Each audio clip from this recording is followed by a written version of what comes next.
This call is being recorded.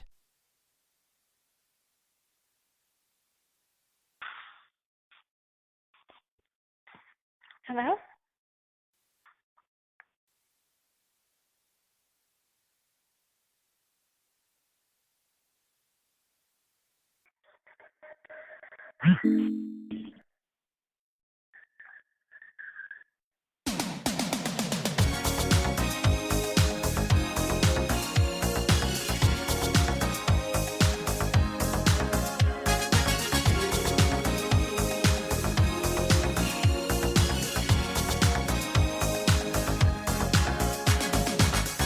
We're no strangers to love. You know the rules, and so do I. I've full commitment's what I'm thinking of. You wouldn't get this from any other guy. I just wanna tell you how I'm feeling. Gotta make you understand. Never gonna give you up. Never gonna let you down. Never gonna run around and desert you. Never gonna make you cry.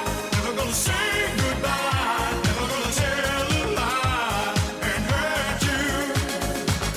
We've known each other for so long.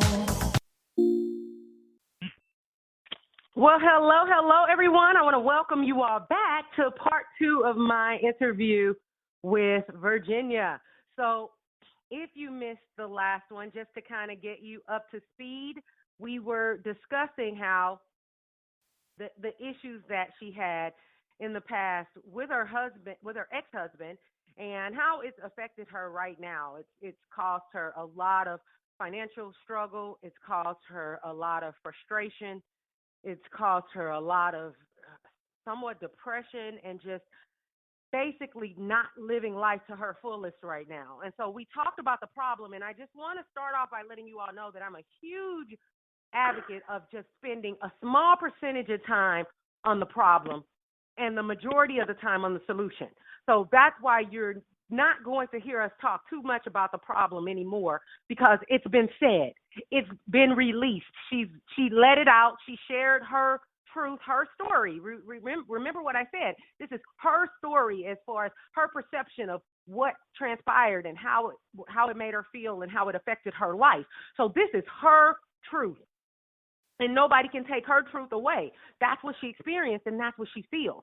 And so the only thing that needs to be done from this point on is now we need to find out how she can go back from being what she felt was the victim to now being the victor of her life and experiencing life to the fullest, because she needs to do it for herself. She needs to do it for her children. She needs to do it for even possibly her future husband if she gets married again.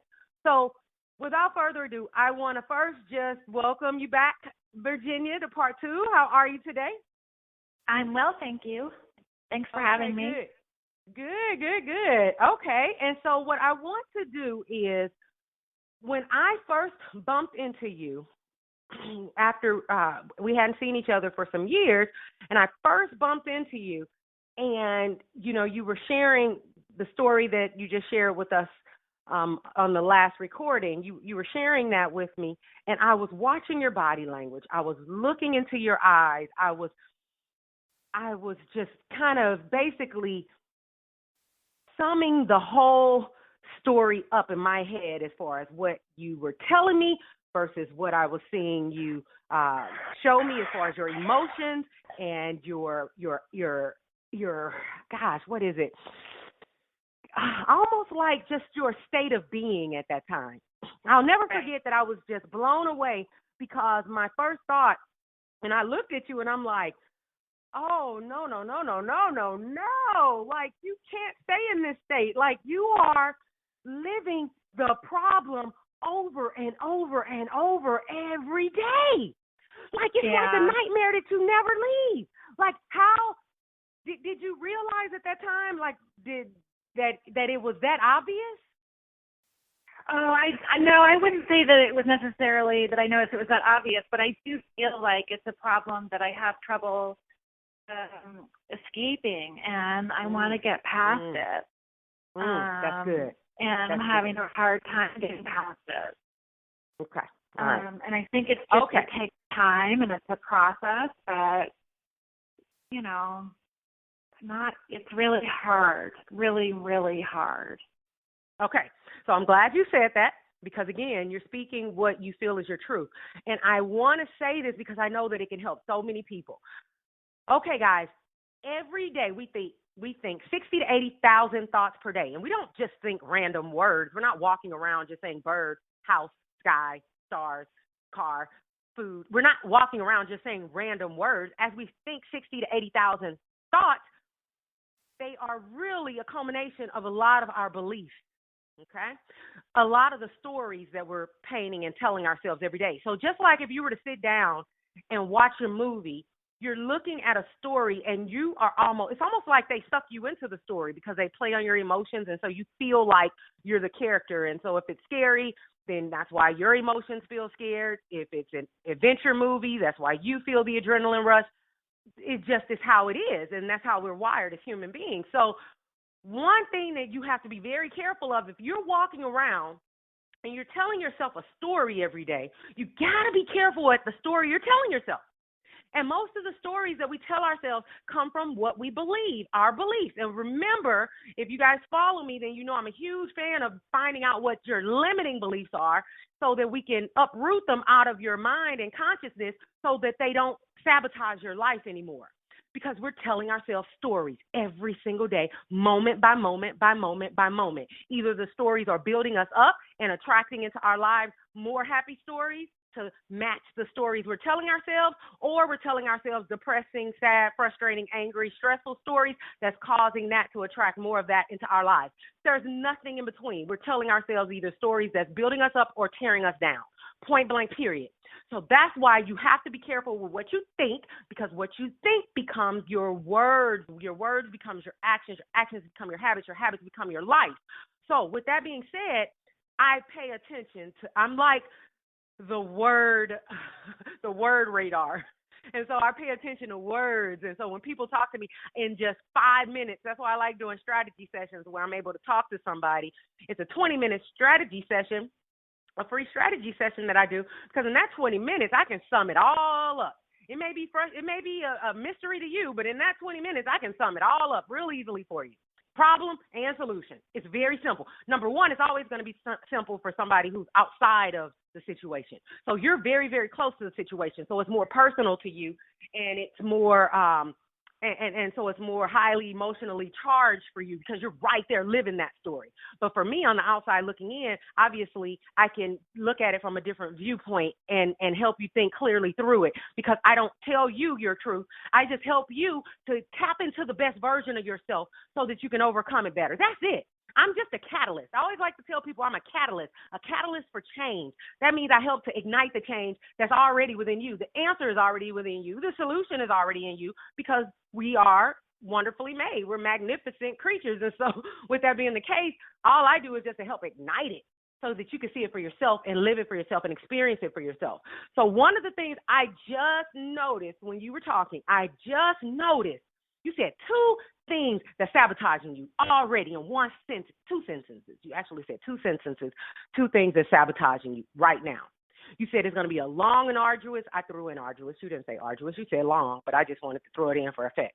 You said it's going to be a long, arduous process to get over this, a long, arduous process. How long have you been divorced? 3 years. 3 years. So that's not long enough for you? How long does it need to be? Like, to me, that's stinking long. 3 years is a long time. I agree. That's why I'm so frustrated, because I still find, of course I have to deal with them, and we had to go back to mediation and all of those things. But, I think the crux of the matter for me is that it was so personally damaging on so many different levels, both emotionally, mentally, financially, socially. So, it was very depressing, and it's just taken me so long to get out of that depressive outlook. Okay. I hear exactly what you're saying. And so I want you to, from this point on, and I hope you have a pen and paper handy while we're talking, so you can write down these juicy nuggets juicy nuggets. And so the first word I heard you say is this is going to be a long process. So it's already been long. So let's not let that be our belief anymore. Let's not say that anymore. Let's not say that this is going to be long, because we have what we say. And you are proof that that is the case. You said it was going to be long, and lo and behold, it's long, and it's going to be long if you keep saying that if you keep writing that into your script. Okay? Every day we wake up, we're writing something into our script. So from now on, we can't say this is going to be a long process to get over, because all that means is we want that to keep being in the script, and we don't want that in the script anymore. So, and we can't say that anymore. It doesn't serve us. And then the second thing that you said, I hope I didn't lose it. I should have jotted it down. Usually I jot things down when I'm talking so that I don't lose it. But I think I just lost what the second thing was that you said right after that. That was another sabotaging sentence. Let me think. Give me a second. I wish I could help you. Oh, that's okay. If it's necessary, if it's important, you can't lose what's important for you. It will come back, even if it's later on in the conversation. So let's just start off by getting solution focused right now. So we know what the problem is. You said socially it was damaging. I don't even know if you really hit on that on our last interview, but I do want to say that before I move on, and then we're going to be done with all the murky, dark, cloudy stuff. But it was very serious for you, because you felt as if in your neighborhood, in the place that you live, where you have to go and walk into your community and go to the grocery store and the gas station and your children's sporting events and all these different things. But in your own community, you felt like you were walking around with the scarlet letter A written on the top of your forehead, and everybody was looking and shaming you and laughing at you, and you were the joke of your own community. I remember you saying that. And so it was so bad that you were considering and still considering possibly moving, like saying, you know what, I need to get away from that. I need to be in a different environment, because it's reminding me of the pain. When I get the looks, it's making me feel like they're looking at me and they're judging me, and they're looking at me and they're laughing at me and they're talking about my situation, and it hurts. It just makes it hurt over and over and over again. I have to live this every single day and be reminded of this every single day. So again, that's part of the script right now. So we need to change that. And the best way to change that is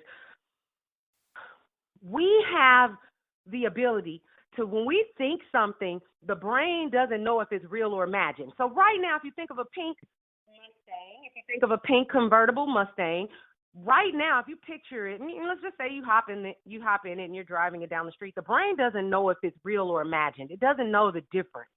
So it assumes that whatever pictures we're painting, it just assumes that it's real, and it also assumes that we're saying yes to it.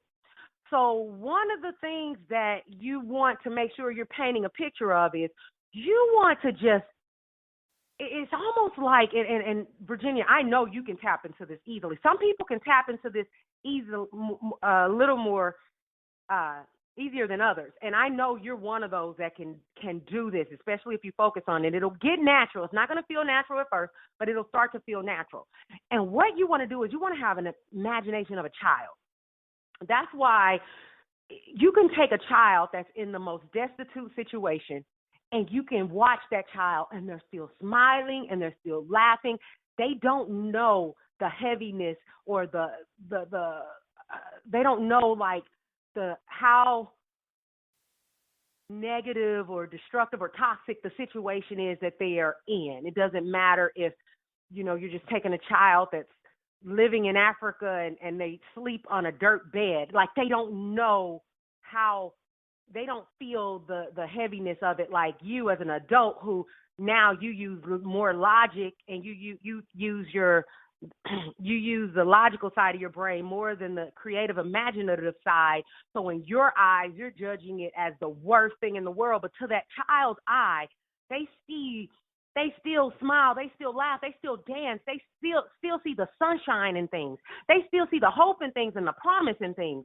And so that's actually what is negative, and it's harmful for us as adults. That's the part of growing up that we don't want to let go of. You want to go back to that. You want to go back and cultivate that, because that's going to be your saving grace. So you want to start imagining Everybody that sees you, I'm talking everybody that sees you, you want to imagine that they think you are the most amazing person on the single planet. You just want to imagine that. Even if they say something different, you just want to imagine that they think you are so great. They only see your strengths. They only see the good things about you. Because we all have certain things about us that we're ashamed of and that we're like, we wish we wouldn't have done or whatever. We all have that. And so what happens is they're making you put a magnifying glass on those things that you're ashamed of, and it's blowing it up. It's making it in HD for you. You're seeing it in full color in your face, living through it. So you got to change the picture and start saying, you know what? When these people see me, if they laugh, that just means they think I'm pretty. And they're just like, man, she's so blessed to be so pretty. And they're laughing and they think it's awesome. And when they look at me, they just think that I'm so amazing. And it's not an egotistical thing. It's not an egotistical thing where you're like, oh, I'm just so great. No, you're just imagining a world where people see your strengths and you see their strengths. So the very first step, and this is the very first step in the solution in all of this. The very first step comes in, it boils down to one word, okay? So write this word down, and this word is powerful. If you're listening, make sure you write this word down too, because, again, I love life because not only do we get to have our experiences, but we get to the opportunity to find out about other people's experiences so it can help us to grow. Everything in life should help us love, learn, or lengthen. Lengthen meaning grow. Love, learn, or lengthen. And so that's why I'm so appreciative that Virginia took the time to even share something that she felt was embarrassing and humiliating, and she's taken the time to share this with us because we can learn and grow from this, and it can help everybody if you have an open mind. So I don't take it lightly. So the very first word that we all have to learn in life is we have to learn the word love. We have to learn the word love. We've conditioned ourselves over the years for a lot of different reasons, but we've conditioned ourselves over the years to judge ourselves, to criticize ourselves, to put ourselves down. And so that's the opposite of love. We're not loving ourselves. We're not loving ourselves. So whatever you do for yourself, you're allowing other people to do for you. When you are not loving yourself, but yet you want other people to love you, that's almost an impossible task to occur because you don't even love yourself. You don't love yourself. Love is an action word. And so when you love yourself, you're doing things for yourself that proves you love yourself. You're thinking thoughts that prove you love yourself. You're eating in a certain way that proves you love yourself. You're speaking and encouraging other people in a way that proves you love yourself. What you have, you can give. What you don't have, you can't give. And I'm really speaking this to you because if you have a desire to have another husband, this is going to be huge for you to get right now. Do you know the statistics of marriage? First marriages failing is 50%. Do you know it bumps up to 65 to 70% for second marriages? Did you know it bumps up to 80 to 90% for third marriages? Yep. So with that being the case, those are not good numbers. They're not in your favor. So since you want, and I'm sure if you want another marriage, you want it to last this time. You want it to be fun and or you guys are building each other up and you feel this bliss and passion for one another and you just want to experience life together and have a blast together and you care unconditionally about one another, love one another unconditionally. That's what we all desire. So if you desire that, it is impossible for you to attract that to you if you're not even feeling it for yourself. You're only going to attract somebody who treats you the way you're feeling about yourself already. And so it'll be short term. It's not going to last. And you'll continue to think it's the other person and you'll blame the other person, but it all starts with us. So love is the foundation of everything if we want to start going in the right direction. We have to start with that word love, and it has to be pointed toward us. And it's not a selfish thing to love yourself. So you need to start every day writing down a toolbox. You have this toolbox. You call it my love toolbox. And what do you reach in there and you give yourself different modalities are in this toolbox that allows you to express love to yourself every day. It may be going out having nature therapy, just sitting out under the sun, looking up at the sky and the trees and the grass and just being appreciative. It may be writing in a thankful journal. That's an act of love for yourself. It may be where you're giving yourself a nice bubble bath and you lit the candles and you're in there just relaxing because you just deserve it. No, it doesn't have to be a special occasion. Okay? It may be the fact of your something that you have in your love toolbox. It may be the fact that you're going to do some listening therapy and either listening to some relaxing music or either listening to a motivational speaker or somebody who pumps you up and gets you reminding you of who you are. That's usually what motivational speakers, pastors, really good pastors, that's what they do. They remind you of who you are. And so that is uplifting. That uplifts your spirit, okay? So you got to have some things written down on a piece of paper that's in your love toolbox so that you can go in it and you can pull from it and make sure that you sprinkle some of that on yourself throughout the day. Now you've recommitted to fitness. Now you've been in our fitness program now for, 3 or 4 weeks, something like that. And that's an act of love.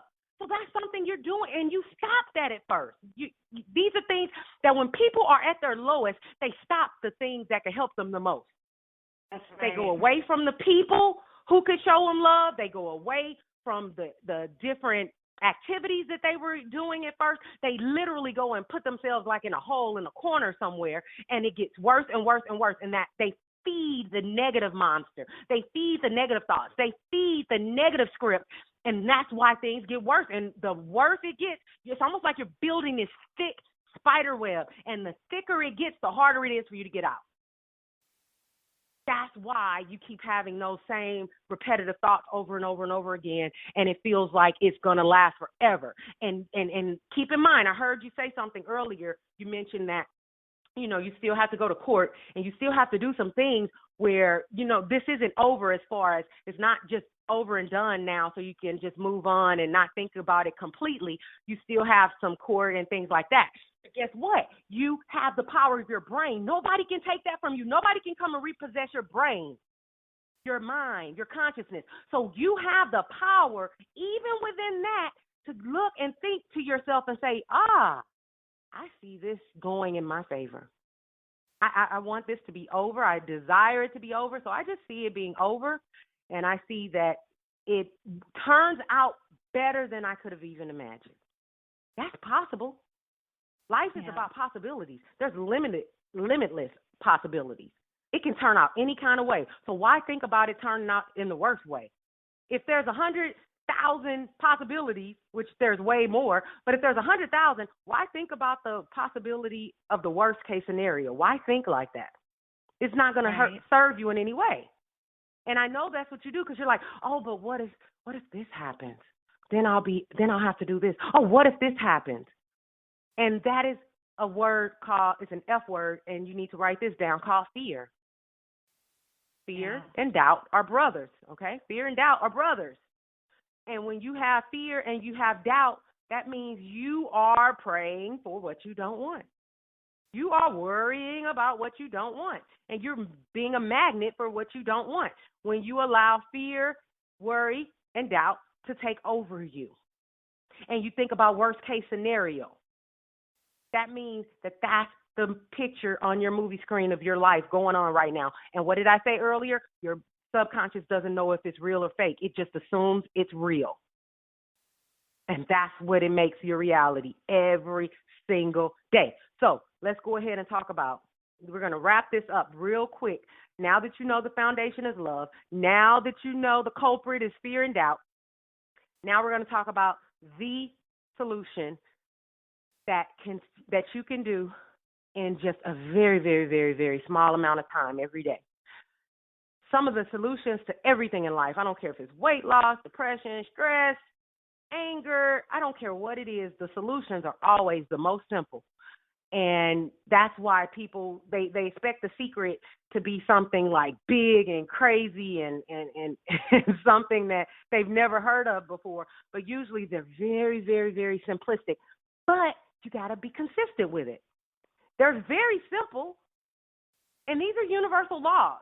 So when you're dealing with a universal law, it can't fail. Just like if you jump off a building, a law is the law of gravity. The law of gravity will take place. And so you will drop. So when you know that, you're like, you should feel solace in knowing that, okay, if I apply some universal principles that have to work, then they're going to work in my favor. All I have to do is have that childlike face and childlike imagination and start painting a different picture in my head every day. So these are the 4 things that you must do each and every day, and you're going to come out like a rock star, the rock star that you are. So you have to activate all 4 parts of your brain. You have to activate all 4 parts of your brain every day for 4 minutes. That's it. For 4 minutes. Something magical happens within that 4 minutes. So that's why it only takes 4 minutes. You can do it in the morning when you wake up and at night before you go to bed. However, if you had to choose only one time, it's best to do it in the morning, as soon as you wake up. So have it next to your bed on your nightstand or something, or on your mirror in your bathroom to make sure that you knock this 4 minutes out before your day gets started, because it's like starting your navigation for the day. That's why the morning is the best time, especially if it's quiet. So you want to get up before it gets really noisy and do this. And this is your 4 minutes where you're setting your navigation for the day. You're basically you're setting up your movie reel for the day. You're using your power to get it ignited. So the 4 parts of the brain, the right brain has to be activated. The right brain deals with pictures, images. The right brain deals with pictures and images. So you have to see an image. And the easiest way to do that is to put the image on the screensaver of your phone. The front part, so when you go in, if you have it locked every single time you go on your phone, since you're going to automatically go on your phone multiple times a day, to have it on your phone. Okay? So whatever image, and you only focus, because you're doing this for 30 days. You only focus on one thing for 30 days. After that, you can focus on something brand new the next 30 days. So if you start tomorrow is day 1 of your 30 days of doing this and only focusing on one thing. There's a book called The Power of Focus. So when you focus on one thing, that's where the magic happens. So let's say that you want to focus on being happy, okay, for 30 days. Whatever it is that's screaming out to get help right now the loudest, whatever's screaming out the loudest, if it's dealing with this court case right now, if that's screaming the loudest, that's what you want to see the victory in, and that's what you want to put an image of your screen on, something dealing with you getting what you desire and it turning out in your favor. You want to put something that, you know, describes that within a picture on your phone, and you're going to look at that image for 4 minutes. As you look at that image for 4 minutes, you're going to now activate the left part of your brain. Now, keep in mind, some people do this and they leave out a part. And so we're going to make sure we're activating all 4 parts. So now you're going to activate your words, which is the left part of the brain, and you're going to speak the victory over the situation. And a good way to do this, there's a few, I have like a handful of phrases I like, but for some reason this one came out for you, and that is, I see myself having. That's how it needs to start off. I see myself having. So it can be, I see myself having, you know, whatever it is you desire to come out of this case. You know, you want to say, I see myself having. And that's it.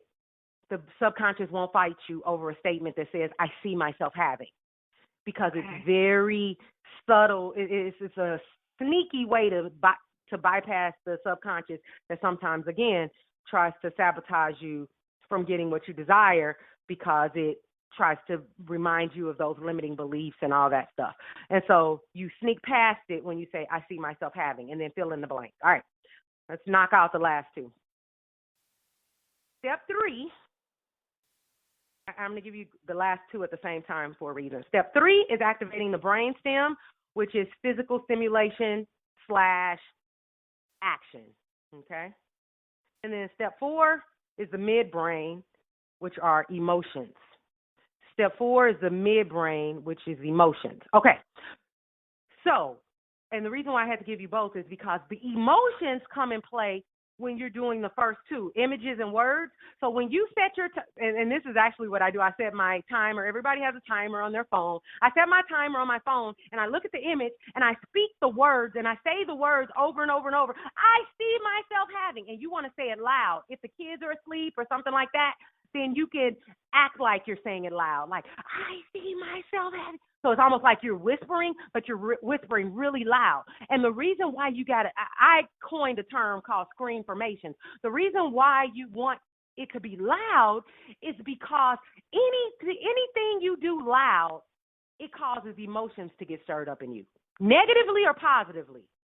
So if you're yelling at somebody, you're in an argument, and you're yelling loud, guess what happens? Those emotions get stirred up really fast and aggressively. If you're excited about something, you just won the lottery, or somebody just proposed to you, and you start screaming, or you start talking to somebody, and you're telling, your best friend what just happened, and you're really loud, you're stirring up those emotions on a positive note. So anytime you get loud, and that's why it's so funny, because like I'm loud naturally, and so sometimes when I'm doing speaking, I've had some people on live streams or whatever. They're like, "Why are you so loud?" Well, I'm sorry. Maybe I'm not for you if you can't appreciate my loudness. I'm sorry. That's how it is, and I amp it up because I know the power of emotions. So when you amp it up, you're really getting those emotions stirred up, and emotions. Write this down. It's very, very powerful. Oh my gosh, it's so powerful, and I got to wrap this up. Okay. Thoughts are electricity. Emotions are magnets. I'll say it one more time. Thoughts are electricity. Emotions are magnets. And what's beautiful about that is when you're looking at that image, you're thinking and you're saying the words, then you're getting the electricity going. But when you add that emotion to it, you're making it come to you. That's why the emotion part is the most important out of all four. Gotta have the emotion part together. You have to have it. On a scale of 1 to 10, it's a 10. Otherwise, you're doing everything else for naught because you don't have the magnet. You're not drawing the right circumstances to you. So you got to add the emotions. And then the last step, which, like I said, was the brain stem, the physical stimulation or the action. That is just basically preparing for what you want. Preparing for what you want. And it can be in the simplest of ways. So a good example is, let's say that, which example do I want to use? Let's say that, I'll give you a good example. Let's say that you have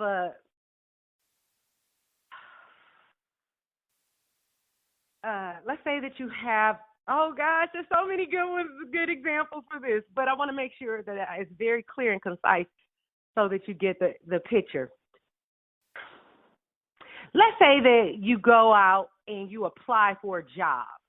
If you go out and you apply for a job and then you prepare to not get it because your action is, let's say your action is you are telling people that, I heard that, it's 1,000 people that apply for that position and it's really hard to get hired at that company. So you took the action and did the interview, but now you basically have reversed the chances of you getting it by now you're preparing to not get it by your words. So you're deactivating what you said you wanted. So that's why when you prepare for what you want, guess what he might do? Let's say it was a guy, what he might do to prepare to get the job. He may go out and go to Staples and go and grab an envelope holder to put on his desk. See, he prepared for what he wanted with that one act. So that's exactly what you have to do. You have to prepare for what you want. If what you were desiring, if it happens, what would you do? Well, go do it now. Do it every day. So he could prepare by every time he drives past the Staples, he can say, okay, what else do I need for my new office? And he can just think, he doesn't have to go in there every time. He can just think when he passes it, like, okay. And he's preparing for what he wants. He's preparing for them to call him and say, the job is yours. He's preparing for what he wants. And so you have to do the exact same thing every day. Remember, it's only a small act. Every day he's preparing for what he wants. So if you went out, if in that same scenario, if he went and he got the little envelope holder, and let's say right now the envelope holder is at home on his counter, every day he could put an envelope in it and say, oh, okay, this is what I'll have to open up on Monday at my new office. The next day, he can look at it and say, okay, in my new office, I'll have to put in some invoices in here. So, okay, great. So every day he's kind of like watering that garden just with that one thing that's preparing for what he wants. And you have to do that every day for 30 days. And like I said, it doesn't take long. If he just puts an envelope in there and thinks about what he would do with it at his office, he's preparing the soil. He's preparing to get what he desires. So the same thing with you. You have to prepare for what you want every day. That's the action that you're taking every day. A small thing, like I said, 4 minutes or less. And so now you know that in order to activate all four parts of the brain, you're activating right brain images and pictures, left brain with your words, midbrain with your emotions, and then the brain stem with your physical stimulation, aka action. That is it. You do that for 30 days, and you will be sending me an email saying that everything has changed. You have a new reality now, and you're going to start saying this anyway. You're going to start feeling this anyway. When you get off this phone, you may feel it already. You're going to start feeling like things are different, feeling good now, knowing you have a choice, that you're not a victim, that you don't have to just say, well, this is the way it is, nothing I can do about it, I have to wait. No, you don't have to wait to a freaking court date to be happy. You don't have to wait to a court date to see what happens in order to start enjoying life right now. How long do you have in life? You don't know. So we don't wait for anything to be happy. We don't wait for anything to be happy. We have to be happy in the moment, every moment, and enjoy every moment. Otherwise, you're putting your happiness in the layaway, saying, I have to put my happiness in the layaway. I can come and get you happiness after I get the result I want in this situation in my life. No, you act as if that child, that kid-like faith and imagination where you're getting excited right now every time you think about it, because trust me, the negative thought may still come. And when that negative thought comes, say, thank you, subconscious, for reminding me about that negative thought or that negative possibility. But I choose to keep believing that, what did I say? I see myself having fill in the blank. Thank you for trying to tell me the negative possibility, but you know what? I'm going to choose to continue to see myself having the fill in the blank.